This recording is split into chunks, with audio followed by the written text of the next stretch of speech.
ऐलान कर दिया गया है। 2024 लोकसभा चुनाव के लिए मतदान 7 चरणों में करवाया जाएगा।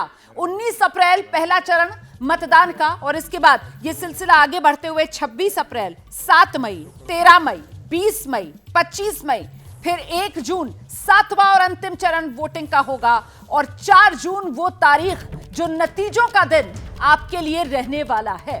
तो इस बार के लोकसभा चुनाव का पूरा शेड्यूल जो चुनाव आयोग की तरफ से साझा कर दिया गया है, टेलीविजन स्क्रीन पर आपकी आसानी के लिए हम आपको बता रहे हैं किस तरीके से इस बार भी पिछली बार की तरह 7 चरण में ही वोट पड़ेंगे और इन 7 चरणों में 2 तारीखें अप्रैल के महीने में हैं, 19 अप्रैल और 26 अप्रैल। 4 तारीखें मई के महीने की हैं, 7 मई, 13 मई, 20 मई, 25 मई और 1 तारीख जून की है जो पहली जून है जब 7वें चरण के लिए वोट डाले जाएंगे और इसके बाद 4 जून नतीजों का दिन जब 2024 लोकसभा चुनाव की पूरी तस्वीर आपके सामने क्लियर हो जाएगी। जो और अहम बातें बताई गई हैं चुनाव आयोग की तरफ से वो ये कि 22 राज्यों में सिंगल फेज में वोटिंग होगी। उत्तर प्रदेश, बिहार, पश्चिम बंगाल जैसे जो बड़े राज्य हैं, संवेदनशील इलाके हैं, यहां तमाम 7 चरणों में वोट डाले जाएंगे और ऐसे में अगर सीटों के हिसाब से बताया जाए तो पहला चरण सबसे बड़ा चरण रहने वाला है जब 19 अप्रैल को 102 लोकसभा सीटों पर वोट डाले जाएंगे। इसके बाद 26 अप्रैल दूसरे चरण के लिए 89 सीटों पर वोटिंग होगी। 7 मई को 94 सीट, 13 मई को 96 सीट, 20 मई 49 सीट और फिर 25 मई और 1 जून मतलब छठे और 7वें चरण में 57 लोकसभा सीटों पर वोट डाले जाएंगे। जल्दी से और जानकारी के लिए सीधे आपको लेकर चलते हैं अपने सहयोगी आशीष के पास। आशीष, देखिए, जो करंट सरकार है उसका टर्म खत्म हो रहा है जून 16 को, इसलिए चुनाव आयोग के पास उनके पास ये जिम्मेदारी थी कि उसके पहले रोमाना चुनाव की प्रक्रिया को पूरा कर लिया जाए और आपने जिस तरह से पूरा सारे फेजेस का वर्णन दिया है उसके बाद 4 जून को इस बार थोड़ा एक्सटेंडेड देखें जनरली मई तक काउंटिंग करा ली जाती थी, लेकिन ये दिलचस्प है कि इस बार 4 जून को तमाम चुनावों के, चाहे वो बाई पोल्स हो, चाहे असेंबली पोल्स हो, चाहे लोकसभा पोल्स हो, जो 7 चरणों में कराए जा रहे हैं, इन सब का जो काउंटिंग है, जो नतीजे हैं वो लोगों के सामने आ जाएंगे। मैं फिर से दोहरा दूं, 16 जून को टर्म खत्म हो रहा है, उससे पहले कराना था, 4 जून को नतीजे सामने आएंगे। एक्सटेंडेड चुनाव है और बड़ा टेक अवे मुझे लगता है ये भी है रोमाना, जिस तरह से मुख्य चुनाव आयुक्त कह रहे थे कि इस बार डिटर्मिन्ड वे में जैसे वो चुनाव कराना चाहते हैं कि मसल पावर, मनी पावर, किसी भी चीज़ का बेजा इस्तेमाल नहीं होगा।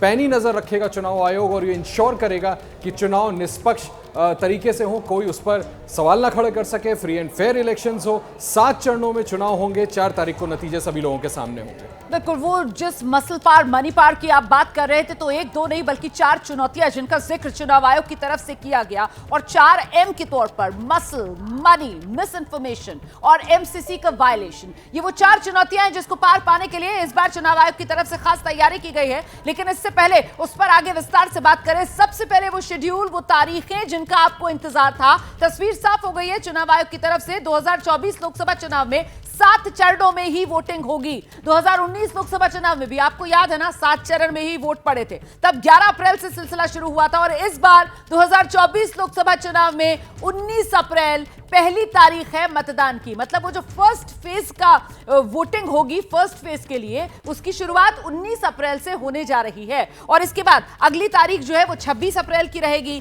पहले जो फेज है, फर्स्ट फेज, उसमें सबसे ज्यादा सीटें 543 में से 102 सीटें जिस पर वोट डाले जाएंगे और सीधे आपको विज्ञान भवन लेकर चलेंगे। हमारे साथ हमारे सहयोगी अंकित गुप्ता इस वक्त मौजूद हैं, उन्हीं से जानते हैं। तस्वीर क्लियर हो गई है अंकित, जरा स्टेट्स को लेकर अगर जानकारी साफ हो पा रही हो।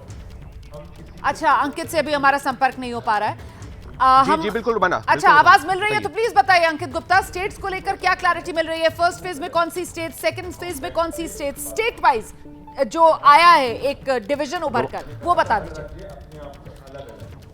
रोमाना, अभी हम भी जो है उस आधिकारिक तौर पर जानकारी का जो PDF फाइल है उसका इंतजार कर रहे हैं, क्योंकि उसी में पूरी जानकारी दी जाएगी। लेकिन इतना ज़रूर है कि ये जो चुनाव आयोग ने ये ज़रूर साफ कर दिया है कि जिसमें ये कहा गया है कि किस तरीके से दक्षिण भारत से होते हुए, नॉर्थ ईस्ट होते हुए, उसके बाद में सेंट्रल इंडिया में आएंगे और नॉर्थ इंडिया में जाएंगे। तो एक तरीके से जो बाकी जो जानकारी है वो चुनाव आयोग की तरफ से दी ज़रूर गई है, लेकिन उसमें ये भी कहा गया है कि अभी थोड़ा सा जो है जानकारी का आप लोग इंतजार कीजिए, क्योंकि जो विस्तार से जानकारी स्टेट वाइज, किस स्टेट में कौन से चरण में कितना चुनाव होना है, उसकी जो जानकारी जानकारी दी जाएगी और उसी जानकारी का हम लोग इंतजार कर रहे हैं और लगातार जो है उसी जानकारी रोमाना मैं कुछ सेकंड लूंगा क्योंकि वो जानकारी आ गई है और क्योंकि यहाँ पर नेटवर्क का थोड़ा सा इशू है तो जल्दी हम वो जानकारी अपने दर्शकों तक पहुंचाएंगे। लेकिन एक चीज साफ हो गई है कि 4 जून को जो मतदान होना है, लेकिन उससे पहले जो केंद्रीय चुनाव आयोग ने इस बार जो राजनीतिक दलों को भी सख्त निर्देश दिया है और उस निर्देश के तहत ये भी कह दिया है कि अगर आप नियमों की जो अनदेखी करते हैं तो आपके खिलाफ कार्रवाई होगी और हेट स्पीच जैसे मुद्दों को भी गंभीरता से लिया जाएगा। लेकिन क्योंकि यहाँ पर मैं फिर दोहरा रहा हूँ कि वो जानकारी हमारे पास पहुंच चुकी है, नेटवर्क की थोड़ी समस्या है, लिहाजा जल्द ही हम वो जानकारी जो है अपने दर्शकों तक पहुंचा देंगे। आप रहिए हमारे साथ, मैं तब तक दर्शकों को ये जानकारी दे देती हूँ किस तरीके से चुनाव आयोग की तरफ से मतदाताओं से बार बार यही अपील की लोकतंत्र के इस पर्व में बढ़ चढ़कर आप हिस्सा लीजिए। चुनाव आयोग की तरफ से जो आंकड़े साझा किए गए कि 97 करोड़ इस बार वोटर होंगे, जिसमें 49.7 करोड़ पुरुष वोटर हैं, 47.1 करोड़ महिला वोटर हैं और जो फर्स्ट टाइम वोटर है 1 करोड़ 82 लाख का उसका आंकड़ा सामने निकल कर आ रहा है। वहीं 18 से लेकर 29 साल तक की जो आयु वर्ग का वोटर है वो करीब 21.5 करोड़ के आसपास का है। इसी तरीके से 85 साल से ज्यादा उम्र वाले वोटर से लेकर 100 साल से ज्यादा उम्र वाले तमाम वोटर्स, जो तमाम जानकारी चुनाव आयोग की तरफ से दी गई है और बताया चुनाव आयोग ने कैसे इस पूरे के पूरे लोकसभा चुनाव के लिए तैयारियां जोर शोर से चुनाव आयोग की तरफ से कर ली गई हैं और फोकस इसी बात का कि चुनाव पूरी तरीके से निष्पक्ष हो सके। तारीखें आपके सामने हैं, 7 चरणों में वोट पड़ेंगे। 19 अप्रैल से ये वोटिंग का सिलसिला शुरू होगा जो 1 जून तक चलेगा और फिर 4 जून नतीजों का दिन। 4 जून वो तारीख है जब जनादेश सामने होगा कि आखिरकार केंद्र में अब की बार बनेगी किसकी सरकार। इस सवाल का जवाब 4 जून को साफ हो जाएगा। फिलहाल जल्दी से आपको लेकर चलते हैं, आशीष हमारे सहयोगी इस वक्त मौजूद हैं। आशीष, इतना जरूर साफ किया गया चुनाव आयोग की तरफ से कि 19 अप्रैल वो पहले चरण के लिए सबसे ज्यादा सीटें 102 सीटें जहां वोटिंग होगी, तो शुरुआत 21 राज्यों से की जाएगी जहां नॉर्थ ईस्ट से लेकर तमिलनाडु और राजस्थान, और फिर दूसरा चरण 26 अप्रैल को जब वोट पड़ेंगे तो 26 अप्रैल की वोटिंग के साथ ही नॉर्थ ईस्ट, तमिलनाडु, राजस्थान वो राज्य जहां चुनाव हो चुके होंगे, मतदान पूरा हो जाएगा। आशीष जी बिल्कुल, और अभी आप जो अंकित से सवाल कर रही थी मैं बस उसका जवाब देना चाह रहा था रोमाना कि सबसे बड़ा राज्य उत्तर प्रदेश, जहां तक मैं रिकलेक्ट कर रहा हूं, अब शायद पीडीएफ अब आ भी रहे हैं, चुनाव आयोग ने क्लियरली कहा कि 6ठे फेज में चुनाव होंगे उत्तर प्रदेश में, पंजाब जैसे राज्य 7वें फेज में। तो ये भी एक बहुत महत्वपूर्ण बात उन्होंने घोषणा की है, जानकारी दी है। सभी को इंतजार है ये जानने का कि उत्तर प्रदेश, बिहार जैसे राज्यों में किस दिन वोटिंग होने वाली है। 6th फेज में उत्तर प्रदेश और बिहार के लोग अपना मतदान कर सकेंगे। बिल्कुल, मैं जरा सा बता दूं दर्शकों को, यहां पर उत्तर प्रदेश, बिहार और पश्चिम बंगाल को लेकर चुनाव आयोग की तरफ से साफ किया गया है कि सभी 7 चरणों में इन 3 राज्यों में वोट पड़ेंगे। ये जो 3 स्टेट्स हैं, जिसमें उत्तर प्रदेश है, जिसमें बिहार है, जिसमें पश्चिम बंगाल है, 7 चरणों में इन 3 राज्यों में वोटिंग होगी अलग अलग सीट्स पर। यह चुनाव आयोग की तरफ से साफ किया गया था। चुनाव आयोग ने बताया था 22 राज्य ऐसे हैं जहां सिंगल फेज में ही इलेक्शन मुकम्मल हो जाएगा और 7वें फेज के लिए चुनाव आयोग की तरफ से जरूर जानकारी दी गई थी कि 7वें फेज में पंजाब और हरियाणा में वोट डाले जाएंगे। इस बीच जल्दी से जरा जैनेंद्र का रुख कर लेते हैं और जैनेंद्र के साथ इस वक्त कांग्रेस के बड़े नेता हैं, पश्चिम बंगाल से आते हैं, आप समझ गए होंगे मैं अधीर रंजन चौधरी का जिक्र कर रही हूं, वो इस वक्त मौजूद है। चुनाव की तारीखें सामने आ गई हैं, 7 चरणों में ये वोटिंग और 4 जून नतीजों का दिन। पहला रिएक्शन क्या है अधीरदा का, जैनेंद्र? बिल्कुल रोमाना, लोकसभा में कांग्रेस के नेता फिलहाल अधीर रंजन चौधरी एक्सक्लूसिव बात करने के लिए। दादा, चुनाव का ऐलान हो गया, 4 जून को क्या होगा और ये परीक्षाओं के ऐलान जैसा है क्या थोड़ी आज नर्वसनेस अंदर खाने हो रही है, क्या कहेंगे आप? क्यों नर्वसनेस होने की कोई सवाल ही नहीं है, क्योंकि लगातार 25 साल से चुनाव ही लड़ रहे हैं, तो नर्वस होने की कोई सवाल नहीं है।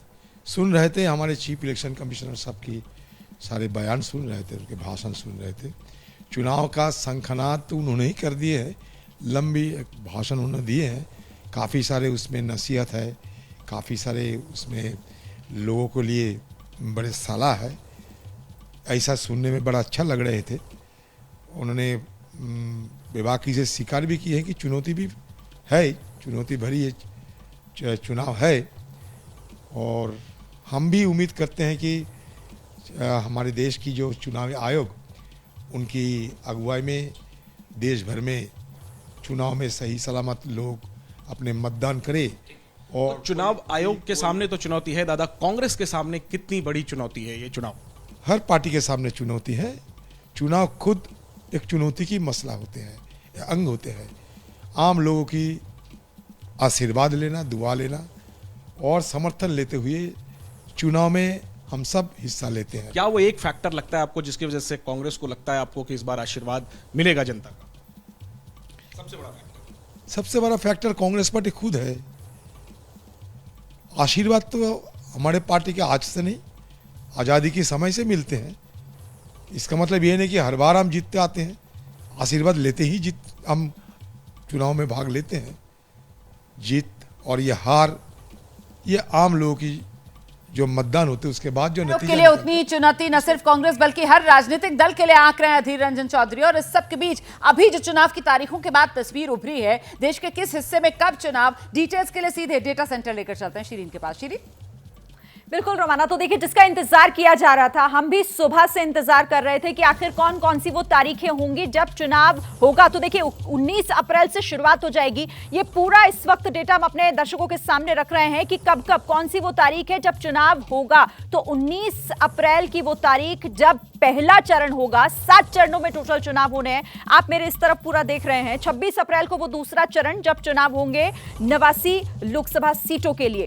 7 मई को 94 सीटों के लिए मतदान डाला जाएगा, तीसरा चरण होगा वो। उसके बाद अब फिर 13 मई की वो तारीख जब चौथे चरण के तहत 96 सीटों के लिए वोट डाले जाएंगे। फिर अगली तारीख 20 मई की है। 20 मई को 49 सीटों के लिए वोट डाले जाने हैं। और इसके साथ ही 25 मई की तारीख 57 सीटें और 1 जून को आखिरी चरण 7वां चरण 57 लोकसभा की सीटें जिसके लिए वोट डाले जाएंगे। और उसके बाद फिर ये 4 जून की तारीख का इंतजार होगा जब वोटिंग तो खत्म हो जाएगी लेकिन नतीजे 4 जून को नतीजे सामने होंगे और वो सामने होगा कि आखिर अगली सरकार हम किसकी देखने जा रहे हैं। तो ये पूरा लोकसभा चुनाव का शेड्यूल हमारे दर्शकों के लिए आसानी से समझाने के लिए कि पहला चरण 19 अप्रैल से शुरू हो रहा है और किस तारीख को कहां पर वोट डाले जाएंगे। और इसके साथ ही 4 जून की फिर वो तारीख भी होगी जब नतीजे सबके सामने होंगे। तो चुनाव की तारीखों का ऐलान हो गया है और पिछली बार की तरह इस बार भी 7 चरणों में चुनाव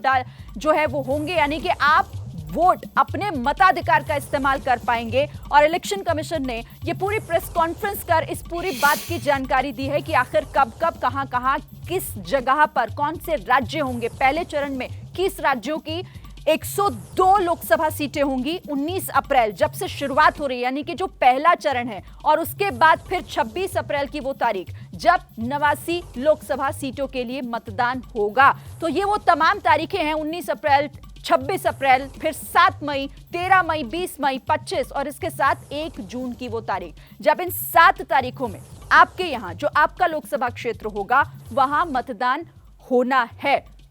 और साथ ही 4 जून को नतीजे भी सामने होंगे। रोमाना, बिल्कुल, तो ये वो 7 तारीखें हैं, 7 चरण जिसमें वोटिंग होगी। मैं जल्दी से आपको लेकर चलती हूँ। हमारे सहयोगी नीरज पांडे इस वक्त हमारे साथ मौजूद हैं। नीरज, मतलब अप्रैल से शुरू होकर और जून तक मामला जा रहा है, थोड़ा सा फटीग फैक्टर यहाँ पर ऐड ऑन होता हुआ नजर आ रहा है क्या? क्योंकि अमूमन अप्रैल मई बस ये 2 महीने हुआ करते थे, लेकिन इस बार वो आखिरी चरण में के लिए 1 जून की तारीख और फिर 4 जून नतीजों का दिन। नीरज,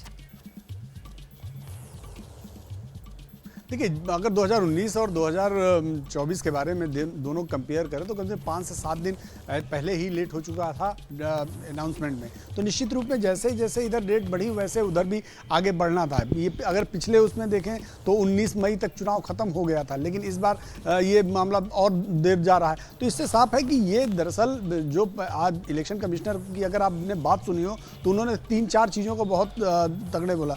एक तो उन्होंने सीधे तौर पर आज सुप्रीम कोर्ट पर निशाना साधा। उन्होंने कहा कि कोर्ट के अनावश्यक हस्तक्षेप की वजह से थोड़ा सा इनको परेशानी हुई। तो एक तो बात ये समझ में आ गई कि उनको इलेक्टोरल बॉन्ड को लेकर जो केस सुप्रीम कोर्ट में गया उसकी वजह से भी इलेक्शन कमीशन कहीं ना कहीं स्तब्धता। दूसरा, 2 इलेक्शन कमिश्नर हट गए, उनका अपॉइंटमेंट बाकी रह गया। इस वजह से भी मुझे लगता है कि थोड़ा सा देरी हुई। ये बात सही आप कह रही हैं कि 4 जून तक जा रहा है रिजल्ट, जो कि पिछले कई चुनावों की तुलना में थोड़ा सा डिले। लेकिन इसमें एक चीज़ समझनी जरूरी है, इलेक्शन कमीशन का एक प्रोसेस होता है, हर स्टेट के हिसाब से वो काम करते हैं।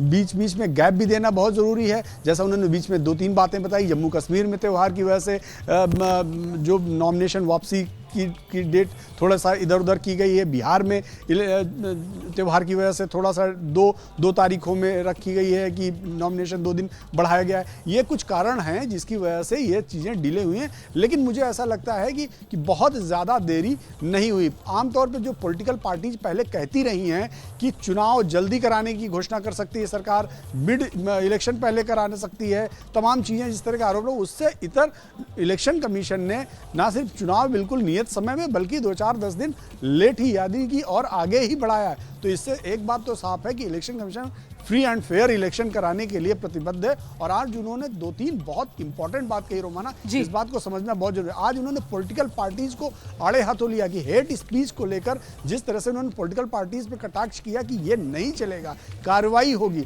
दूसरा, सोशल मीडिया इन्फ्लुएंसर्स पे भी बात की कि अगर आप सोशल मीडिया पर हैं तो सही अपने उस प्लेटफॉर्म का इस्तेमाल सही से करें, कोई गलत चीजें स्प्रेड ना करें, क्योंकि चुनाव के दौरान अगर हुआ तो उन पर भी कार्रवाई होगी। तो 3-4 चीजें बहुत महत्वपूर्ण है जो इस इलेक्शन को पारदर्शी बनाने के लिए मुझे लगता है इलेक्शन कमीशन ने बहुत महत्वपूर्ण कदम उठाए हैं। जी बिल्कुल, तो तस्वीर अब साफ हो गई है। चुनाव आयोग की पूरी कोशिश यही कि चुनाव जो है वो और निष्पक्ष तरीके से कराए जाएं, और इसको लेकर वो 4 चुनौतियां जो चुनाव आयोग के सामने रहती हैं, जिसमें मसल, मनी और मिस इन्फॉर्मेशन, साथ ही एमसीसी का वायलेशन, इन चुनौतियों को खुद चुनाव आयोग की तरफ से अपने लिए रेखांकित किया गया और कैसे उसका हल चुनाव आयोग इस बार 24 चुनाव में ढूंढता हुआ नजर आ रहा है। उसके समाधान की ओर क्या क्या कदम चुनाव आयोग की तरफ से बढ़ाए गए हैं, उसकी जानकारी भी चुनाव आयोग की तरफ से साझा की गई है देश के साथ। और साथ ही अपील बार बार मतदाता से यही कि चुनाव आयोग ने इतनी तैयारियां की हैं और ऐसे में लोकतंत्र के इस पर्व में बढ़ चढ़कर हिस्सा लें और तमाम नागरिक जो हैं वो अपनी जिम्मेदारी जरूर निभाएं, वोट जरूर दें। और जिस बात का जिक्र अभी नीरज कर रहे थे कि वाकई में राजनीतिक दलों को खासतौर से ताकीद की गई है कि मर्यादा ना भूलें, मर्यादा में रहकर ही प्रचार करें। और खासतौर से एक जो पहल इस बार की गई है कि पार्टियों पर यह जिम्मेदारी डाल दी गई है, राजनीतिक दल जो उनके स्टार कैंपेनर्स हैं उन्हें चुनाव आयोग की गाइडलाइन से अवगत कराएंगे। ये चुनाव आयोग की तरफ से साफ कर दिया गया है। मतलब वो जो कहा जाता है ना कि जानकारी नहीं थी, पता नहीं था, भावनाओं में बहकर कह दिया। अच्छा, अंकित गुप्ता बुला रहे हैं, कोई बड़ी खबर है अंकित के पास? अंकित, रोमाना, वो ब्रेकअप आ गया है कि किस राज्य में कौन से चरण में होना है वो चुनाव। और फिलहाल अगर मैं राज्यवार आपको बताना शुरू करूं तो सबसे पहला जो है जो जानकारी निकल के सामने आई है कि आंध्र प्रदेश में जो मतदान होना है वो 4थे चरण में होना है। 13 मई को आंध्र प्रदेश की 25 जो सीटों पर मतदान होगा। और बात करते हैं अरुणाचल की, तो अरुणाचल की 2 जो है लोकसभा सीटों पर 19 अप्रैल को ही मतदान होगा। आसाम की जो 14 लोकसभा सीटें हैं उसमें पहले, दूसरे और तीसरे चरण में, पहले चरण में 5 सीटों पर, दूसरे चरण में 5 सीटों पर और तीसरे चरण में 4 सीटों पर मतदान होगा। अगर हम बात करते हैं सबसे बड़े सूबे की, उत्तर प्रदेश की, तो उत्तर प्रदेश की 80 जो लोकसभा सीटें हैं, पहले चरण में 8 लोकसभा सीटों पर, दूसरे चरण में 8 लोकसभा सीटों पर, तीसरे चरण में 10 लोकसभा सीटों पर, चौथे चरण में 13 लोकसभा सीटों पर, पांचवें चरण में 14 लोकसभा सीटों पर, छठे चरण में 14 और 7वें चरण में 13 लोकसभा। तो उत्तर प्रदेश जो आप बता रहे हैं कि 7 चरणों में वहां पर किस हिसाब से लोकसभा सीटों पर वोट डाले जाएंगे, चुनाव आयोग की तरफ से जो साफ किया गया है। चुनाव की तारीखों का ऐलान हो गया है, यह भी पता चल गया है कि 7 चरणों में चुनाव होने जा रहे हैं। लेकिन अब यहां पर सवाल यह कि आखिर कौन से राज्य किस चरण में आएंगे और किस तरीके से यहां पर चुनाव होगा, तो वो भी पूरी तस्वीर देखिए। ये डेटा, इंपॉर्टेंट डेटा हम आपके सामने रख रहे हैं कि आखिर कहां पर चुनाव होना है। तो गुजरात की जो 26 सीटें हैं वहां एक फेज में चुनाव होगा, 7 मई की वो तारीख। ये सारे राज्य वो हैं जहां एक फेज में चुनाव होना है। फिर 19 अप्रैल को 39 सीटों के लिए तमिलनाडु में चुनाव होगा। इसके बाद आंध्र प्रदेश में 13 मई को 25 सीटों के लिए चुनाव होना है। 26 अप्रैल की तारीख जब केरल में चुनाव होगा, 20 सीटें वहां पर जहां के लिए मतदान होना है। तेलंगाना की 17 सीटों पर 13 मई को वोट डाले जाएंगे। इसके बाद आती है पंजाब की 13 सीटें जहां 1 जून को चुनाव होगा, मतदान होना है। फिर 25 मई की वो तारीख जब 10 सीटें हरियाणा की जहां पर वोट डाले जाएंगे। तो ये वो सारे राज्य हैं जहां एक ही चरण में चुनाव होगा और नतीजे जो होंगे वो 4 जून को सामने होंगे। गुजरात, तमिलनाडु, आंध्र प्रदेश, केरल, तेलंगाना, पंजाब और हरियाणा, ये तमाम वो राज्य जहां पर एक ही फेज में वोटिंग करा ली जाएगी। और इन तमाम जगहों पर ये तारीखें भी आपके सामने हैं, कितनी सीटों के लिए यहां पर चुनाव होंगे, वोट डाले जाएंगे, इसकी पूरी जानकारी अब से थोड़ी देर पहले इलेक्शन कमीशन की तरफ से दी गई है। और इन तमाम राज्यों को एक ही फेज में निपटा दिया गया, यानी कि 1 तारीख 1 फेज और यहां चुनाव होंगे। और साथ ही 4 जून को यहां पर जो है वो नतीजे भी सामने होंगे। अब बिहार की 40 सीटें, कहां कहां पर मतदान होगा? बिहार जहां 7 चरणों में चुनाव होना है, 19 अप्रैल जब 4 सीटों के लिए चुनाव होगा, फिर 26 अप्रैल की तारीख है जहां पर 5 सीटों के लिए मतदान होगा, फिर 7 मई को यहां पर वोटिंग होनी है 5 सीटों के लिए, 5 सीटों के लिए यहां पर 13 मई को भी वोटिंग होगी, फिर 20 मई को भी 5 सीटों के लिए बिहार में मतदान होगा, 25 मई की तारीख जब 8 सीटें और 1 जून को भी 8 सीटों के लिए मतदान होगा। तो बिहार की जो 40 लोकसभा सीटें हैं, 7 चरणों में बिहार में वोटिंग होनी है। इसके साथ ही ये तो बिहार की बात हो गई, अब उत्तर प्रदेश की बात कर लेते हैं। उत्तर प्रदेश की 80 लोकसभा सीटें और यहां पर भी 7 चरणों में वोटिंग होगी। देखिए आपके सामने तारीखें भी आ गई हैं। 19 अप्रैल को वोटिंग होगी 8 सीटों के लिए, 8 सीटों के लिए 26 अप्रैल को भी यहां पर वोट डाले जाएंगे, फिर 10 सीटों के लिए 7 मई की तारीख है और उसके बाद अगली तारीख यहां पर 13 मई के लिए है जब 13 सीटों के लिए वोट डाले जाएंगे उत्तर प्रदेश में। 20 मई को 14 सीटों के लिए मतदान उत्तर प्रदेश में होना है, 25 मई की तारीख जब 14 सीटों के लिए वोट डाले जाएंगे उत्तर प्रदेश में, और फिर आती है 1 जून की तारीख, 7वां चरण जब 13 सीटों के लिए उत्तर प्रदेश में वोट डाले जाएंगे। और कुछ इसी तरीके से पश्चिम बंगाल में भी 7 चरणों में वोट होना है, यानी कि वोटिंग होनी है। और इसके साथ ही यहां पर आपको यह भी बता दें कि 42 सीटें हैं, लेकिन कब कब कहां पर मतदान होगा, कितनी सीटें? 19 अप्रैल को 3 सीटों के लिए वोट डाले जाएंगे, फिर 26 अप्रैल को 3 सीटों के लिए वोट डाले जाएंगे, फिर आता है इसके बाद 4 सीटों के लिए 7 मई, 13 मई, 20 मई, 25 मई और 1 जून, यानी कि 7 फेज पश्चिम बंगाल में भी जब मतदान होंगे अलग अलग फेज में। तो चाहे यहां पर आपने देखा बिहार हो, उत्तर प्रदेश हो या फिर पश्चिम बंगाल, ये 3 फेज जहां 7 चरणों में चुनाव होगा। Romana, over to you. बिल्कुल, और 5 फेज में 2 राज्य जो चुनाव आयोग की तरफ से बताए गए जहां पर मतदान होगा, महाराष्ट्र और जम्मू कश्मीर। 7 चरणों में 3 राज्यों में चुनाव होगा जिसके नंबर्स अभी शिरीन बता रही थी, उत्तर प्रदेश, पश्चिम बंगाल और बिहार। और इस बीच आपको सीधे लेकर चलते हैं, हमारे साथ आशीष इस वक्त मौजूद है न्यूज रूम से। जरा जानते हैं आशीष से और क्या डिटेल्स मिल रही है। आशीष,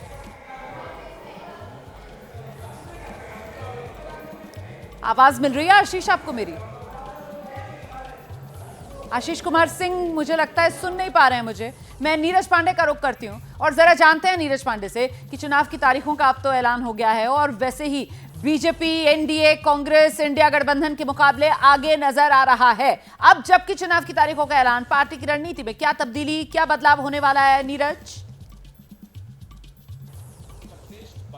देखिए, रणनीति में तब्दीली तो बदलाव का तो अभी पता नहीं चला है, लेकिन एक बात जो ज़रूर है, जो इनकी रणनीति है कि कोशिश ये है कि 20 यानी कि अगली 2-4 दिन में जो सभी सीटें हैं लगभग उन पे काम पूरा कर लिया जाए। माना जा रहा है कल के बाद से अगले 2-3 दिन कंटिन्यू कोर कमेटीज़ की बैठक होंगी और जिन जिन राज्यों की अभी कोर कमेटी बाकी रह गई, जैसे उत्तर प्रदेश की 24 सीटें हैं, उड़ीसा अभी पूरा रह गया है, पंजाब की अभी कोर कमेटी हो नहीं पाई है, इन सब राज्यों की जो अभी सीटें बाकी रह गई हैं उन सीटों का काम पूरा कर लिया जाए। और 20 के आसपास यानी 20 मार्च के आसपास किसी भी दिन केंद्रीय चुनाव समिति की बैठक हो सकती है। उस बैठक में बची हुई कुछ सीटें, यानी कि अभी तक 267 सीटें भारतीय जनता पार्टी ने अभी तक रिलीज की हैं, तो बची हुई जो सीटें हैं उनको भी रिलीज कर दिया जाए। और गठबंधन जहां जिन जिन राज्यों में होना है, खासकर जैसे कहा जा रहा है पंजाब में भी गठबंधन होना है, अभी उड़ीसा में उनका गठबंधन फाइनल नहीं हो पाया है, बिहार में अभी गठबंधन तो हो गया है, सब चीज़ें हो गई हैं, लेकिन ये तस्वीर बिल्कुल ऑफिशियल अनाउंसमेंट नहीं किया गया कि कौन किस सीट से कहां से चुनाव लड़ेगा। ये सारी चीजें अगले 2 से 4 दिन में पूरी हो जाएगी। भारतीय जनता पार्टी तैयारियों के मामले में, रोमाना, मैंने पहले ही कहा कि दूसरी जो पॉलिटिकल पार्टीज हैं उनसे करीब 2-3 नहीं 4-6-10 कदम आगे हैं, क्योंकि इस मामले में उनका न सिर्फ ग्राउंड वर्क बल्कि संगठनिक कार्य, इन सब मामलों में भारतीय जनता पार्टी दूसरे दलों से बहुत आगे। आप रहिए मेरे साथ, मैं लौटूंगी आपके पास नीरज। जल्दी से एक रिएक्शन लेते हैं, वरिष्ठ पत्रकारों का पैनल यहाँ स्टूडियो में हमारे साथ मौजूद है और शुरुआत करते हैं जरा राकेश शुक्ला जी से। ये 7 चरणों में 2019 की तरह 2024 में भी जो चुनाव की तारीखों का प्लान है, आपका पहला कॉमेंट?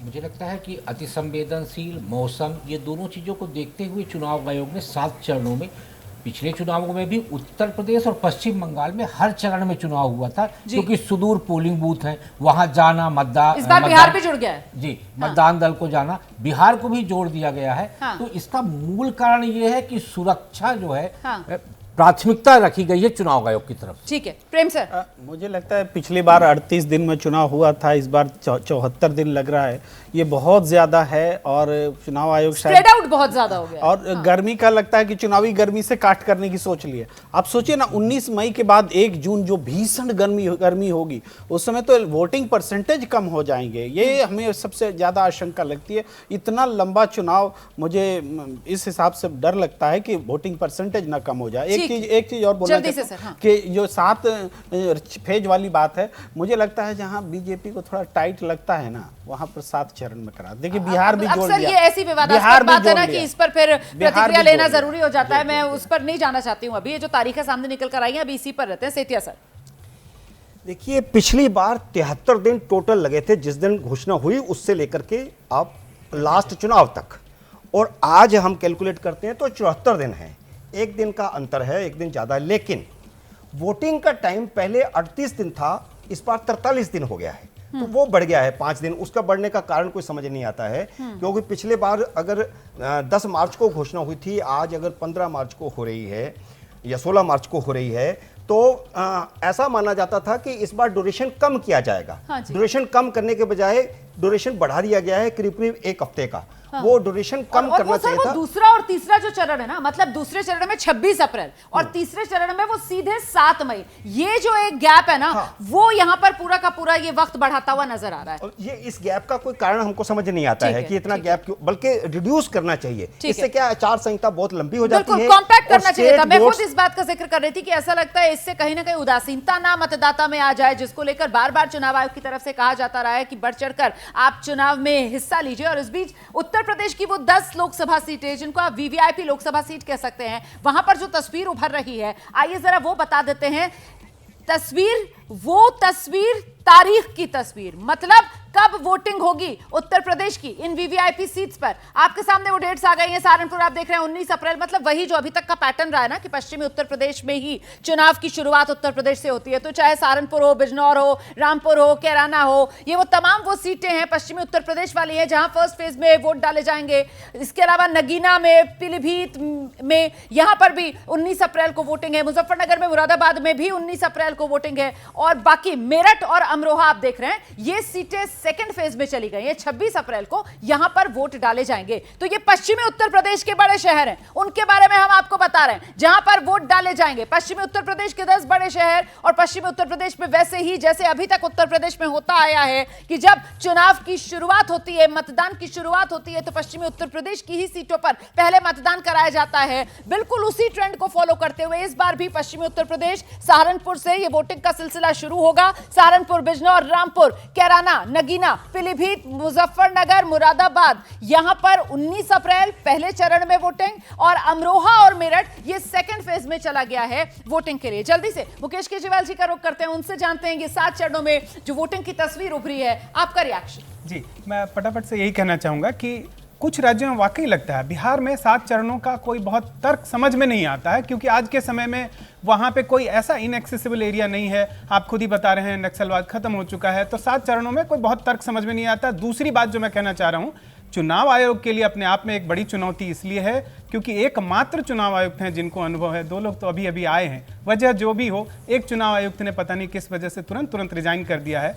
एकदम चुनाव की घोषणा से 2 दिन पहले उन्होंने ज्वाइन किया। ये बहुत महत्वपूर्ण काम है जिसमें न सिर्फ आपको अच्छे से करना है, करने उसकी जानकारी होनी चाहिए, थोड़ा अनुभव होना चाहिए, और देश का इतना बड़ा महापर्व है तो इसको करने की थोड़ी गंभीरता से तैयारी पहले से हो जाती तो मुझे लगता है कि थोड़ा अच्छा है। जिसका जिक्र चुनाव आयोग ने किया कि पिछले 2 साल से लगातार ये तैयारियां चल रही थी। मैं ग्राउंड पर दर्शकों को लेकर चलूंगी, लेकिन उससे पहले जल्दी से आशीष का एक कमेंट। आशीष, देखिए 7 फेज में चुनाव कोई बड़ा नई चीज नहीं है, क्योंकि वेस्ट बंगाल और उत्तर प्रदेश में जब विधानसभा के चुनाव भी होते तो भी 6-7 फेजेज में होते रहते। इतना बड़ा देश है, 543 लोकसभा सीट है। एक जो बीच में बात कर रहे थे हमारे साथी की, जो सेकेंड फेज और थर्ड फेज के बीच में जो गैप है, उसी को देखना है कि उसमें कौन से सीट आ रहे हैं और क्यों ऐसा है। हाँ, एक इंटरेस्टिंग पहलू ये नजर जारी है बार-बार। एक तो 26 अप्रैल और उसके बाद जो सीधे थर्ड फेज की तारीख है वो 7 मई जा रही है। तो आखिरकार ये 26 अप्रैल के बाद 7 मई, ये इतना लंबा गैप यहां पर क्यों नजर आ रहा है? इसके पीछे की वजह आगे आपको बताएंगे। फिलहाल कुछ और जानकारियां जो सामने निकल कर आ रही है, जाहिर सी बात है कौन सी लोकसभा सीट, कब चुनाव, इन तमाम डिटेल्स के लिए जैसे जैसे तस्वीर साफ हो रही है, डेटा आप तक पहुंचा रही है शीरील। बिल्कुल रोमाना, क्योंकि लोगों के मन में अब दिलचस्पी बढ़ रही है कि आखिर उनके क्षेत्र में कहां वोटिंग होनी है। तो आइए जल्दी से अब यहां पर हम वो 20 बड़े शहर और कहां पर कब वोटिंग होनी है, दिल्ली से शुरुआत करते हैं। 25 मई को वोटिंग होगी, मुंबई में 20 मई, कोलकाता में 1 जून को मतदान होना है। इसके साथ ही लखनऊ की में 20 मई को यहां पर वोटिंग होनी है। इसके बाद पटना शहर जहां पर 1 जून को वोटिंग होगी, भोपाल सीट के लिए 7 मई को वोटिंग होनी है, जयपुर में 19 अप्रैल, वाराणसी में 1 जून, प्रयागराज की जब 25 मई की वो तारीख है जब प्रयागराज में यहां पर वोट डाले जाएंगे। इसके साथ ही चंडीगढ़ में 1 जून, बेंगलुरु में 26 अप्रैल, हैदराबाद में 13 मई, अहमदाबाद में 7 मई, पुणे में 13 मई, नागपुर में 19 अप्रैल को वोट डाले जाएंगे। और फिर आप नागपुर के बाद कानपुर में 13 मई की को वोटिंग होनी है, रांची में 25 मई, अमृतसर में 1 जून को वोटिंग होनी है। तो ये वो शहर है। और इसके साथ ही चेन्नई में 19 अप्रैल को वोट डाले जाएंगे। और फिर कोच्चि की भी बात करें तो 26 अप्रैल को मतदान होना है। तो ये देश के 20 बड़े शहर। अब जरा आपको उत्तर प्रदेश के शहरों की जानकारी देते हैं। उत्तर प्रदेश के 10 बड़े शहर जब वोटिंग कहां पर होनी है, तो देखिए वाराणसी प्रधानमंत्री का संसदीय क्षेत्र है, 1 जून को मतदान यहां पर होगा। कानपुर महत्वपूर्ण सीट है, 13 मई को यहां पर वोटिंग होनी है। इसके साथ ही लखनऊ में 20 मई को चुनाव होगा। इलाहाबाद में 25 मई की तारीख रखी गई है जब यहां पर मतदान होना है। मैनपुरी में 7 मई को वोटिंग होनी है। इसके बाद इटावा 5 मई को मतदान यहां पर होगा। फिर इसके साथ ही हाथरस सीट जहां 20 मई को मतदान होगा। फिर इसके बाद बदायूं 20 मई को वोटिंग बदायूं में भी होगी और 20 मई को ही फैजाबाद में भी मतदान होना है। और उसके बाद कन्नौज जहां 13 मई को मतदान होगा। तो उत्तर प्रदेश के ये 10 बड़े शहर हैं जहां पर कहां पर वोटिंग होनी है, आपने देख लिया। अब बात जरा महाराष्ट्र की कर लेते हैं। 10 बड़े शहर कौन से और कहां पर कब वोटिंग। नागपुर 19 अप्रैल को यहां मतदान होना है। अमरावती 26 अप्रैल की तारीख है जब यहां वोटिंग होगी। और वाराणसी 7 मई को यहां पर बारामती, माफ कीजिएगा, बारामती में यहां पर 7 मई को वोट डाले जाएंगे। फिर उसके बाद अगला जो महत्वपूर्ण सीट है वो है कोल्हापुर, और कोल्हापुर में यहां 7 मई को वोट डाले जाएंगे। फिर आता है जलगांव, 13 मई को जलगांव में। और उसके बाद औरंगाबाद जहां 13 मई को मतदान होना है। पुणे में 13 मई को मतदान होगा। मुंबई में 20 मई को मतदान होगा। और भिवंडी में भी 20 मई को ही वोट डाले जाएंगे। और ठाणे में भी 20 मई को मतदान होगा। तो ये महाराष्ट्र के 10 बड़े शहर जहां किस डेट में मतदान होना है, ये जानकारी हमने अपने दर्शकों को दी है। रोमाना। बिल्कुल, तो देखिए महाराष्ट्र को लेकर जो तस्वीर उभरी है वो ये, क्योंकि 5 फेजेस में होने हैं। ऐसे में पहले फेज से वोटिंग वहां पर शुरू होगी 19 अप्रैल से, और पहले 5 फेज में महाराष्ट्र में वोटिंग होती जाएगी। मतलब 20 मई को महाराष्ट्र में वोटिंग मुकम्मल हो जाएगी। हम सीधे आपको लेकर चलते हैं मुंबई से। मृत्युंजय इस वक्त हमारे साथ मौजूद है। मृत्युंजय, लीजिए, तारीखें महाराष्ट्र के लिए सामने आ गई हैं। 5 फेज में महाराष्ट्र में वोट डलेंगे। लेकिन एक तरफ महाविकास आघाड़ी है, दूसरी तरफ महायुति है। गठबंधन में कौन साथ कौन नहीं, सीट बंटवारे का क्या है, अभी तक पेच सुलझा या नहीं, तमाम सवाल जस के तस हैं। बिल्कुल सही कहा, लेकिन सबसे ज्यादा उत्साह ये है कि जो लोकतंत्र का पर्व है, एक बड़ा चुनाव, पूरे दुनिया में सबसे बड़े लोकतंत्र का, उसको लेकर एक्साइटमेंट होती है। और लोग टीवी पर लगे हुए थे कि कब तारीखों का ऐलान होगा। और देखिए महाराष्ट्र में 5 चरणों में मतदान होंगे। पहले चरण में जो सेंसिटिव एरियाज है, जो इस वक्त बड़ी खबर आ रही है, प्रधानमंत्री नरेंद्र मोदी की पहली प्रतिक्रिया आई है चुनाव की तारीखों के ऐलान पर। प्रधानमंत्री नरेंद्र मोदी ने सोशल मीडिया पर पोस्ट कर अपनी प्रतिक्रिया दी है। चुनाव ऐलान पर प्रधानमंत्री नरेंद्र मोदी का पोस्ट। बीजेपी एनडीए चुनाव के लिए पूरी तरह तैयार है, ये कहा प्रधानमंत्री नरेंद्र मोदी ने। एक बार फिर से आपको लेकर चलते हैं मृत्युंजय के पास। जी मृत्युंजय। जी रोमाना, बिल्कुल प्रधानमंत्री जी ने जैसे अपनी प्रतिक्रिया जाहिर की, लगभग इसी प्रकार की भावना हर वोटर, हर मतदाता की होती है। हम कुछ लोगों से रिएक्शन लेते हैं। सर, सबसे पहले तो चुनाव तारीखों का ऐलान हो गया, क्या भावना आई देखते हुए? आप लोग लगातार 1 घंटे से प्रेस कॉन्फ्रेंस देख रहे थे, पहली प्रतिक्रिया दी। सभी देश पूरे इस चुनाव की राह देख रहा था, कभी चुनाव कौन से तारीख होंगे। और महाराष्ट्र में भी अभी ये जो चुनाव अभी जाहिर हुए हैं, मुझे ऐसा लगता है कि सभी लोगों में बहुत उत्साह है, क्योंकि जिस तरह से एक अच्छा गवर्नमेंट पाने के लिए और जो अनुभव पिछले 10 सालों में लिया है, अभी फिर से उसके लिए सामने जाने के लिए, उनको चुनकर देने के लिए युवाओं के साथ सभी जनता अभी उत्सुक है। आप बताएं, 5 चरणों में मतदान होगा। आपको लगता है महाराष्ट्र के हिसाब से 5 चरणों की जरूरत थी इतनी, या फिर 1-2-3 चरणों में भी हो सकता था महाराष्ट्र का चुनाव? जैसे चुनाव आयुक्त ने जो कहा, उनकी यंत्रणा के लिए ये चीज लगानी पड़ती है, ऐसा करना पड़ता है, तो स्वाभाविकता ये 5 आवश्यकता है मेरे ख्याल से। माहौल क्या है? माहौल बहुत, लोकतंत्र का इतना बड़ा उत्सव होने जा रहा है, ये त्योहार जैसे होता है। और जिस तरह से मतलब मोदी जी ने ये निर्माण किया तो लोग तो राह देख रहे हैं हमको वोट करने का। आप बताइए 5 चरणों में होगा, पिछली बार 4 चरणों में हुआ था। किस तरह से देखते हैं मुंबई में मतदान? आप लोग मुंबई में रहते हैं, 20 तारीख को होगा, 20 मई। जिस तरह से पिछली बार की चुनौतियों का सामना करना पड़ा था, इसलिए और एक स्टेज उन्होंने सिर्फ बढ़ाई, ऐसा मुझे लगता है। आप बताइए क्या भावना है? चुनाव तारीखों का ऐलान हो गया, बहुत लोग इंतजार कर रहे थे कब तारीखों का ऐलान होगा। पार्टियों ने अभी तक गठबंधन का स्थिति क्लियर नहीं किया है, जनता तो तैयार है, मतदाता तैयार है। आप बताइए। जनता तैयार है कि हम 10 साल से जो अनुभव ले रहे हैं सरकार का, इस हिसाब से हमें तो पता ही चुनाव होगा, मगर जब तक ऐलान होता नहीं ऑफिशियली तब तक वो कहते ना मराठी में जीव भांड्यात पड़ना, ऐसा आज हुआ है। तो अब इस लड़ाई के लिए मतदाता तैयार है। ये हमारे देश भर में अच्छाई के साथ में बुराई के खिलाफ ये इलेक्शन होने जा रहा है। बहुत ज्यादा नहीं लग रहा कि बहुत लंबी तारीखें खींच दी गई हैं? चौथे 5वें चरण के बीच में 5 फेज में होगा। अब चुनाव आयोग की अपनी यंत्रणा है, उनको कैसे सुविधाजनक चुनाव कराना, क्योंकि उनकी जो योजना है कि हर मतदाता सहजता पूर्वक मतदान कर सके, तो उसकी यंत्रणा उन्होंने लगाई। अब 4 चरण 5 चरण का कोई मतलब नहीं है। भारत के मतदाता ने तय किया है मोदी को फिर से 4 से सीट देके हिंदुस्तान का प्रधान। तो रोमाना देखिए ये भावना है लोगों की, काफी उत्साहित है और लोग बिल्कुल मृत्युंजय, लोग जो हैं वो उत्साहित हैं लोकतंत्र के इस पर्व के लिए। और वहीं देखिए नेताओं के लिए तो परीक्षा की घड़ी है, और वो जिस तरीके से एग्जाम का टाइम होता है ना, और जिस छात्र की तैयारी बढ़िया तरीके से हुई भी होती है, तो वो पूरी तरीके से हेड ऑन एग्जाम टाइम में अपनी तैयारी को लेकर आश्वस्त नजर आता है। कुछ उसी स्थिति में इस वक्त बीजेपी नजर आ रही है। प्रधानमंत्री नरेंद्र मोदी का वो सोशल मीडिया पर पोस्ट भी आ गया है, उस पर नीरज पांडे का रुख करेंगे। लेकिन पहले आपको लेकर चलते हैं कोलकाता। पश्चिम बंगाल में 7 चरणों में वोट डाले जाएंगे, और कोलकाता से हमारी सहयोगी मनोज्ञा लोईवाल इस वक्त हमारे साथ मौजूद है। मनोज्ञा। जी बिल्कुल रोमाना, पसीना छूट रहा है हमारा भी और आने वाले दिनों में नेताओं का भी, क्योंकि पश्चिम बंगाल एक ऐसा राज्य है जहां चुनाव पर बैटिंग और बॉलिंग दोनों धुआंधार पिच पर होने वाली है। जहां दीदी बनाम दादा है, तो आप ये मानकर चलिए कि लड़ाई अगर देखने लायक कहीं होगी तो ये 42 सीटों पर जो पश्चिम बंगाल में 7 फेज में जा रहे हैं। मैं इस समय तृणमूल कांग्रेस के पार्टी दफ्तर के सामने हूँ, जहां पर अभी राजनीतिक और रणनीतिक तौर पर यह तय हो रहा है कि पार्टी का स्टैंड क्या होगा। 7 फेज के चुनाव का विरोध पार्टी पहले ही कर रही थी, क्योंकि गर्मी जो होगी वो करीब 40-45 ही नहीं, करीब 50 डिग्री सेल्सियस तक चली जाएगी जब तक 1 जून तक वोटिंग का समय आएगा, खासतौर से दक्षिण बंगाल में। और इन्हीं सब इलाकों में लगातार police deployment, heavy CRPF deployment होने वाला है, क्योंकि हिंसा का इतिहास रहा है बंगाल का। तो मतलब पश्चिम बंगाल में आप ये कह रही हैं कि चुनाव में आप ये तय मानिए कि ये जो तारीखों का ऐलान हुआ है ना, इन तारीखों को लेकर भी अभी सियासी आर पार छिड़ेगा। जरा डेटा सेंटर चलते हैं, कुछ और जानकारियां निकाल कर लेकर आई हैं शिरीन हमारे लिए। शिरीन बिल्कुल, क्योंकि आसानी से समझाना है अपने दर्शकों को कि आखिर इन चुनाव की तारीखों का मतलब क्या है, उनके क्षेत्र में कब वोट डाले जाएंगे, कब क्या होना है, ये पूरी जानकारी तफसील से समझाने के लिए हमने ये पूरी तैयारी रोमाना की है। और अब हम अपने दर्शकों को कुछ और इसी तरीके की महत्वपूर्ण बातें जो हैं उन्हें बता देते हैं कि आखिर कब क्या होना है, क्योंकि चुनाव की तारीख 7 चरणों में वोट डाले जाएंगे, और किस तरह से इन 7 चरणों में कहां पर वोटिंग होनी है तो इससे पहले मैंने आपको बताया, और साथ ही 10 बड़े शहरों की भी जानकारी हमने अपने दर्शकों को दी है। अब जरा आप ये देखिए, यहां पर कुछ और महत्वपूर्ण उत्तर प्रदेश के बड़े शहरों में कहां पर वोटिंग, और ये आप मैप के जरिए आप समझिए।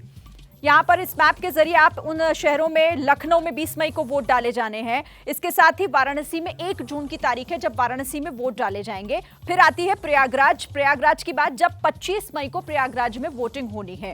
कानपुर 13 मई को, और इसके साथ ही 7 मई को यहां आगरा में मतदान होंगे। तो ये उत्तर प्रदेश के 10 बड़े शहर जहां पर चुनाव होने हैं, क्योंकि उत्तर प्रदेश में 7 ऐसे चरण है, यानी कि 7 चरणों में उत्तर प्रदेश में चुनाव होने हैं। फिर कुछ और शहर आते हैं यहाँ पर, देखिए गाजियाबाद में 26 अप्रैल को वोटिंग होनी है। इसके साथ ही नोएडा की वो तारीख जब 26 अप्रैल को नोएडा में मतदान होना है। मथुरा में 26 अप्रैल को वोटिंग होनी है, और मेरठ में 26 अप्रैल को मतदान होगा, और 1 जून की तारीख जब गोरखपुर में योगी आदित्यनाथ के गढ़ में मतदान होना है। तो ये पूरा आप देख रहे हैं कि उत्तर प्रदेश के वो 10 बड़े शहर, आप हो सकता है कि यहां से हो, और यही वो तारीख है जब आपको अपने घर से निकलकर चुनाव करना है, यानी कि मतदान करना है, अपने मताधिकार का इस्तेमाल करना है, पोलिंग बूथ पहुंचना है। तो उत्तर प्रदेश के 10 बड़े शहरों की जानकारी हमने अपने दर्शकों को दी है। अब कुछ और जरूरी बातें भी अपने दर्शकों को हम बता देते हैं। यहां पर उत्तर प्रदेश में कहां-कहां पर वोटिंग होनी है और इसके साथ ही आगे भी और जानकारी डेटा सेंटर से मैं अपने दर्शकों तक पहुंचाऊंगी। फिलहाल आपके पास एक बार फिर से रोमाना। बिल्कुल, तो ये जो जानकारी आप दे रही हैं, मुझे लगता है जरा नीरज का रुख करते हैं। नीरज, इसमें एक दिलचस्प कोइंसिडेंस यहां पर नजर आ रहा है। 19 मई 2019 आखिरी चरण था लोकसभा चुनाव में मतदान का, जब वाराणसी में वोट पड़ा था पिछली बार, और इस बार 1 जून 2024 लास्ट फेज, 7वां फेज रहने वाला है, जब प्रधानमंत्री नरेंद्र मोदी के संसदीय क्षेत्र में बिल्कुल उसी तर्ज पर लास्ट फेज में 1 जून को वोट डाला जाएगा। तो ये पैटर्न जो है बेसिकली, क्योंकि उत्तर प्रदेश में चुनाव पश्चिमी उत्तर प्रदेश से शुरू होकर और धीरे धीरे फेज वाइज आगे बढ़कर पूर्वी उत्तर प्रदेश तक जाता है, इसीलिए प्रधानमंत्री नरेंद्र मोदी का संसदीय क्षेत्र वाराणसी हो या फिर योगी आदित्यनाथ का गृह राज्य गोरखपुर हो, सब लास्ट फेज में वोट पड़ता हुआ नजर आ रहा है। केवल यही नहीं, ममता बनर्जी का गढ़ कोलकाता, वहाँ भी लास्ट फेज में ही इलेक्शन होगा। देखिए क्या है रोमाना, इस बात को समझना जरूरी है। 3 राज्य, पश्चिम बंगाल, उत्तर प्रदेश और बिहार, 2019 के लोकसभा चुनाव में भी तीनों राज्यों में 7 चरणों में चुनाव हुए थे। बाकी जो देश के अन्य हिस्से हैं उनमें थोड़ा कम किया गया था। महाराष्ट्र 5 फेज में पिछली बार भी था, इस बार भी है। बिहार 7 फेज में है, पश्चिम बंगाल 7 फेज में है, उत्तर प्रदेश 7 फेज में। दरअसल ये जो देरी हुई, जो शुरुआत से ही चीज़ें आगे बढ़ती गई, उसी वजह से देरी होती चली गई। लेकिन इस पर एक बात और समझना जरूरी है, अगर कुछ इलाकों में, कुछ हिस्सों में हॉट वेदर हो जाएगा तो कुछ हिस्से ऐसे हैं जहां बारिश भी बहुत होगी, यानी कि नॉर्थ ईस्ट में बारिश बहुत होगी।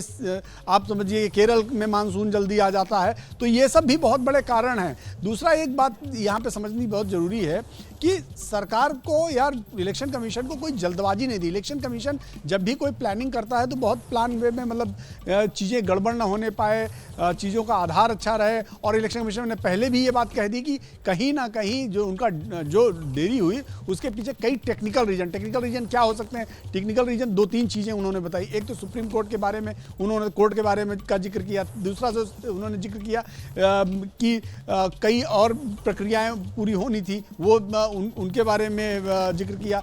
जम्मू कश्मीर भी एक बड़ा इशू है। जम्मू कश्मीर में भी वो 3 से 4 बार विजिट उन्होंने किया कई राज्यों। तो ये कई कारण होते हैं इलेक्शन आगे पीछे होने का, लेकिन मुझे ऐसा लगता है महज 11 से 12 दिन ऐसे हैं जो आगे बढ़ाया गया है। यानी कि पिछली बार 19 मई को लास्ट खत्म हुआ था, इस बार 1 जून को लास्ट में होगा। तो करीब 12 दिन का ये गैप आ रहा है। 12 दिन का गैप मुझे लगता है बहुत बड़ा गैप नहीं माना जाएगा, एक नॉर्मल प्रक्रिया की तरह इसे लिया जाएगा। बिल्कुल, ऐसे भी जरा जल्दी से अब आशीष का रुख कर लेते हैं। और आशीष, कुल मिलाकर अगर राज्य विधानसभा चुनाव जो होने हैं उनका भी यहां पर जिक्र कर लिया जाए तो आंध्र प्रदेश हो, ओडिशा हो, आंध्र में तो एक ही चरण में वोटिंग हो रही है। ये 4th फेज में 13 मई को आंध्र प्रदेश में विधानसभा चुनाव भी लोकसभा चुनाव के साथ हो गए, लेकिन ओडिशा में वही अलग अलग फेजेस में वोट डाले जाएंगे, लोकसभा भी और विधानसभा भी। आशीष जी बिल्कुल रोमाना, इससे पहले आप जो नीरज से डिस्कस कर रही थी प्रारंभिक तौर पर, हालांकि तहसीन पूनावाला का मैं ट्विटर हैंडल देख रहा था, उन्होंने एक ट्वीट किया है। कोई आधिकारिक कांग्रेस के प्रवक्ता नहीं है, लेकिन कांग्रेस सिंपैथाइजर है, हम सब जानते हैं। वो एक बड़ी दिलचस्प आरोप लगा रहे हैं एक तरीके से। This schedule allows the honourable prime minister to campaign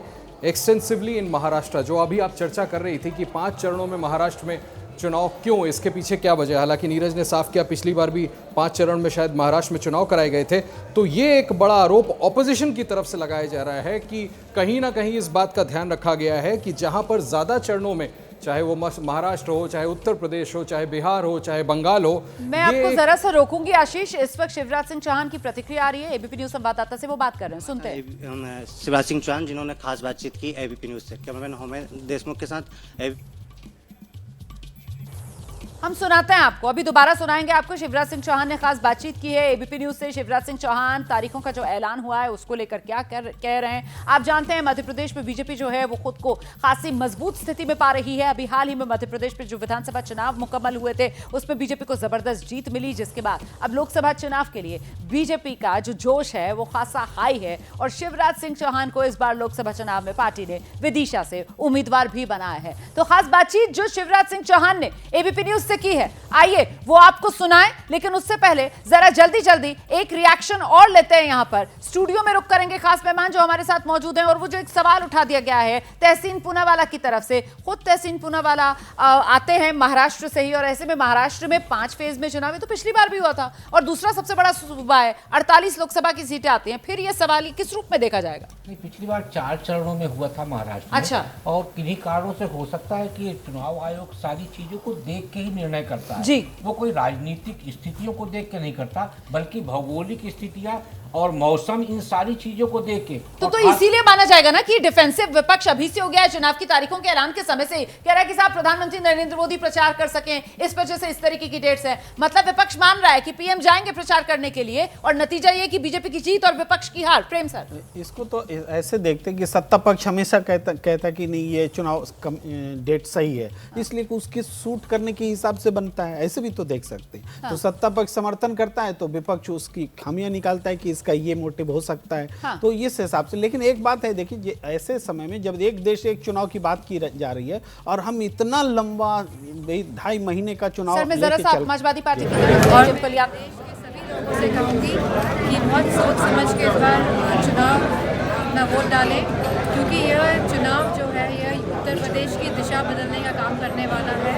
युवाओं को रोजगार मिले या ना मिले, ये इसका चुनाव है। महिलाओं को सुरक्षा मिले या ना मिले, ये इसका चुनाव है। हमारे किसान भाइयों को MSP मिले या ना मिले, ये उसका भी चुनाव है। अब मैम इस बार पहली बार ऐसा हो रहा है कि 85 वर्ष से ज़्यादा उम्र की महिलाएं घर पर वोट डालेंगे, लोग वोट घर पर डालेंगे, ऐसा चुनाव आयोग ने व्यवस्था की है। हम चाहते हैं कि निष्पक्ष चुनाव हो। अगर 85 इयर्स की जो महिलाएं हैं उनका वोट कोई भी हो, अगर घर जाके वोट डाला जाएगा।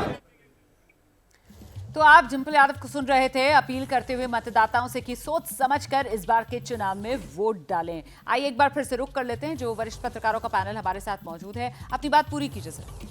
मैं ये कह रहा था कि बहुत लंबा 2.5 महीने का चुनाव प्रचार, और एक ऐसे समय में जबकि एक देश एक चुनाव की बात हो रही है और हम एडवांस हो गए हैं, बड़ी तीसरी अर्थव्यवस्था की ओर बढ़ रहे हैं। ऐसे में हम चुनाव प्रोग्राम को कंसाइज करें, जल्द करें, डिजिटाइज हो रहे हैं, जल्दी से कैसे मेरे ख्याल से उसके लिए थोड़ा लॉजिस्टिकली भी तैयारियां करने की जरूरत होगी ना, इसीलिए वन नेशन वन इलेक्शन एकदम से तो आप उसको नहीं लागू कर सकते। आज भी चुनाव आयोग की तरफ से बताया गया किस तरीके से इस बार ये चुनाव कराने के लिए 55 लाख ईवीएम्स का इस्तेमाल किया जाएगा इस 7 फेज में चुनाव कराने के लिए। सेतिया सर, एक समय था जब हम 1 दिन 2 दिन में चुनाव करा लेते थे, हम बढ़ते जा रहे हैं। देखिए, मुझे याद आ रहा है कि आज से 20 साल पहले राजनीतिक दल जब चुनाव आयोग के साथ मीटिंग करते थे तो हमेशा ये कहते थे कि इसका समय घटाओ, क्योंकि होता ये है कि 2.5 महीने अगर आपके चुनाव चलते हैं, आचार संहिता तो आज से लग गई और 2.5 महीने तक आचार संहिता रहेगी, तो राज्य सरकारों का सारा विकास का काम बंद, सारा कुछ ठप हो जाता है, केंद्र का भी सारा ठप हो जाता है। तो ये जो लंबी अवधि 2.5 महीने की है उसको रिड्यूस किया जाना चाहिए। आज हमारे पास इतनी टेक्नोलॉजी आ चुकी है, बैलेट बॉक्स तो हमने यूज करने नहीं है, सिर्फ उस पे मशीनों पे होना है काम, तो वो कम क्यों नहीं हो सकता? मशीन तो दूसरी जगह पर जाएगी नहीं, वो तो बदलनी नहीं, वो तो एक ही दिन खुलनी है। तो फिर इसकी क्या वजह है कि 7-7 दिन का गैप हमेशा रखा गया है? इसको रिड्यूस करके 45 दिन तक लाया जाए, ये पॉलिटिकल पार्टीज की हमेशा डिमांड रही है चुनाव आयोग से। ठीक है मुकेश जी। हाँ, मुझे इस बात से बिल्कुल सहमति है कि विकास इतना हो गया है 10 साल में कि अब तो कहीं भी इनएक्सेसिबल एरिया नहीं है ना। आपको पहले ले जाने के लिए कुछ इलाके हैं जहां पे अभी भी थोड़ा लंबा सा नदी वदी पार करनी पड़ती है, अदरवाइज तो एक्सेसिबल है पूरा। देश भर में सड़कों का जाल है, अच्छी गाड़ियां हैं, सब कुछ है। आपके पास पैरामिलिट्री फोर्सेज इतने एफिशिएंट हैं, उनके पास हथियार हैं, तो इतना लंबा खींचने का कोई कारण नहीं है। दूसरी, इससे तुरंत मैं जोड़ देता हूं कि चुनाव आयोग एक बहुत बड़ा ये मतलब दुनिया भर की नजर होती है, हमें चुनाव आयोग पे भी ध्यान रखना चाहिए। चुनाव आयोग ज्यादा से ज्यादा विश्वसनीय रहे, लगे, और उसके तमाम जो भी काम होते हैं उसमें उसे बहुत ज्यादा एक्टिव होकर विश्वास अर्जित करना होगा। और उसके लिए मुझे फिर लगता है कि अगर 2 चुनाव आयुक्त पहले से होते, एक तो रिटायर होने ही वाले थे तो उनका रिप्लेसमेंट, और एक ने अचानक किसी वजह से, अज्ञात वजह से इस्तीफा दे दिया, तो उसके लिए भी उनको अगर थोड़ा समय मिल जाता और अगर उनकी जानकारी ज्यादा होती तो मुझे लगता है लोगों का ज्यादा विश्वास होता। एक समय है कि लिंगदोह के बारे में आज भी आप पूछिए कि चुनाव आयुक्त के बारे में अगर किसी का नाम जानते हैं, वो इसीलिए क्योंकि उन्होंने जो भी मौजूदा सरकार रही हो उसके खिलाफ या कहें कि बात करने की हिम्मत दिखाई। तो चुनाव आयोग का काम ही ऐसा है कि उस पर अगर सरकार की तरफ से भी सवाल उठाए जाते हैं तो उसके लिए उन्हें पीछे नहीं हटना चाहिए, उन्हें अपनी विश्वसनीयता को काम करने पर ज्यादा जोर। और इस बात का शायद चुनाव आयोग को एहसास था, क्योंकि आज भी जब प्रेस कॉन्फ्रेंस के लिए आए हैं राजीव कुमार, तो उनकी तरफ से कहा गया कि पूरी दुनिया की नजरें जो हैं वो भारत के चुनाव पर लगी हुई हैं, और जो हमारा चुनाव आयोग है वो दुनिया के कितने देशों में जाता है चुनाव करवाने के लिए, ये कहीं ना कहीं दिखाता है कि भारत के चुनाव आयोग की साख क्या है दुनिया। और आइए आशीष जी, एक सेकंड सर, एक सेकंड आशीष जी आ जाएं, उसके बाद देखिए थोड़ा सा अलग विचार है। 3 बातें, एक तो दुनिया का सबसे बड़ा लोकतंत्र है जहां तकरीबन इस बार 65 करोड़ मतदाता वोट करेंगे। मैं इलेक्टोरेट की बात नहीं कर रहा हूं, वोटर की बात कर रहा हूं जो टर्नआउट होके आएगा। दूसरी बात यह है कि बीजेपी की प्रधानमंत्री जो मोदी जी के पूरे ये चुनाव कंप्लीटली उनके नाम पे है। 2019 में भी कुछ चीज़ें और हुई थी, 2014 में नया मौका था, कांग्रेस खिलाफ एंटी इनकम्बेंसी थी, ये पूरा चुनाव उनका है और इसीलिए उनको प्रचार के लिए भी समय चाहिए। तीसरी चीज़ जो है, थोड़ा सा इसको थ्योरेटिकली देखिए तो लंबे चुनाव में कोई बड़ी समस्या नहीं है, क्योंकि चुनाव ऐसा समय है जहां पे वोटर को मुद्दे सरकार के साथ और पार्टी के साथ जो उनका सामंजस्य है उस पर डिस्कशन लड़ेंगे। लेकिन इलेक्शन अनाउंस हुए, बहुत अच्छी बात है, और एज यूजुअल अनाउंस हुए, कम से कम समय पे होते हैं लोग। जम्मू कश्मीर में विधानसभा चुनाव का ऐलान नहीं हुआ, इससे आपको निराशा है? नहीं, अब नहीं होगा तो वो वैसे भी कम उम्मीद थी कि वैसे ही पार्लियामेंट 5 फेजेस में होता है, फिर विधानसभा हमारा 8 फेजेस में होता है। मे भी मैनेजमेंट के हिसाब से इतने फेजेस। चुनाव में आप क्या तस्वीर देखते हैं? 4 जून को नतीजे आएंगे, क्या तस्वीर आप देख रहे हैं? मोदी की हैट्रिक या कांग्रेस की वापसी? वो 5 जून को हम आपको बता देंगे। ठीक है, शुक्रिया। गुलाम नबी आज़ाद दिल्ली से जम्मू कश्मीर के लिए निकल रहे हैं। हालांकि ये तो पते नहीं खोले कि जम्मू कश्मीर में इनकी पार्टी जो 5 सीटें हैं उनमें कितने पर लड़ेगी, लेकिन ये जरूर कहा कि इन्हें उम्मीद नहीं थी कि जम्मू कश्मीर में विधानसभा चुनाव 7 होंगे। उन्होंने कहा कि जब होंगे तब होंगे। बहरहाल सबको इंतजार 4 जून का है। 4 जून को देश की राजनीतिक तस्वीर क्या बनती है। कैमरा पर्सन भूपेंद्र रावत के साथ जैनेंद्र, एबीपी न्यूज, दिल्ली। तो जैनेंद्र ने खास बातचीत की है गुलाम नबी आज़ाद से। और देखिए, जम्मू कश्मीर में विधानसभा चुनाव लोकसभा चुनाव के साथ क्यों नहीं, इसको लेकर गुलाम नबी आज़ाद का जो तर्क था वो आपने सुना कि 5 फेज में तो लोकसभा ही के चुनाव हो रहे हैं, और अगर विधानसभा चुनाव जम्मू कश्मीर में कराने होते तो उसके लिए कम से कम 7-8 चरण में और चुनाव करवाए जाते, तो बहुत एक लंबा प्रोसीजर वो हो सकता था। तो ये अलग अलग आवाजें हैं जो इन चुनाव की तारीखों को लेकर सामने आ रही हैं। और ऐसे में जो चुनाव की तारीखें सामने आई हैं उसमें खासतौर से जो वीवीआईपी सीट्स हैं, जिसपे सबसे पहले आपको प्रधानमंत्री नरेंद्र मोदी के संसदीय क्षेत्र वाराणसी के बारे में बता देते हैं। तो वो वाराणसी की सीट, पूर्वी उत्तर प्रदेश की सीट, और वाराणसी की सीट पर चुनाव कब होगा, मतदान कब होगा? 1 जून को होगा, आखिरी चरण में होगा। 7वें चरण में वाराणसी में वोट पड़ेंगे, बिल्कुल उसी तर्ज पर जिस तरीके से 2019 लोकसभा चुनाव में हुआ था, 19 मई को हुआ था, लास्ट फेज में हुआ था। अब बात करते हैं वायनाड की। राहुल गांधी जहां से सांसद हैं वहां कब वोटिंग होनी है? तो दूसरे फेज में राहुल गांधी की वायनाड सीट जो केरल में आती है वहां पर वोट डाले जाएंगे। तारीख 26 अप्रैल होगी। सेकेंड फेज की वोटिंग 26 अप्रैल को जब 89 सीटों पर वोट डाले जाएंगे तो उसमें केरल की वायनाड सीट भी है। अब बात अहमदाबाद की गांधीनगर की सीट, अमित शाह सांसद हैं, और यहां गुजरात के अंदर आप जानते हैं तीसरे फेज में 7 मई को सभी गुजरात की सीटों पर वोट डाले जाने हैं। तो गुजरात की 26 लोकसभा सीटों पर 7 मई को वोट डाले जाएंगे। इसमें अमित शाह की गांधीनगर सीट भी शामिल है। तो ये वीवीआईपी सीट्स हैं जिसका मैं जिक्र कर रही हूं। लखनऊ राजनाथ सिंह की सीट है, वीवीआईपी सीट है उत्तर प्रदेश की। उत्तर प्रदेश में तो 7 चरण में अलग अलग हिस्सों में वोट डाले जा रहे हैं। ऐसे में लखनऊ का नंबर जो है वो 20 मई को जो वोटिंग होगी, 20 मई मतलब 5वें फेज के लिए जो वोटिंग होगी, तो 5वें फेज में उत्तर प्रदेश की राजधानी लखनऊ में वोट डाला जाएगा।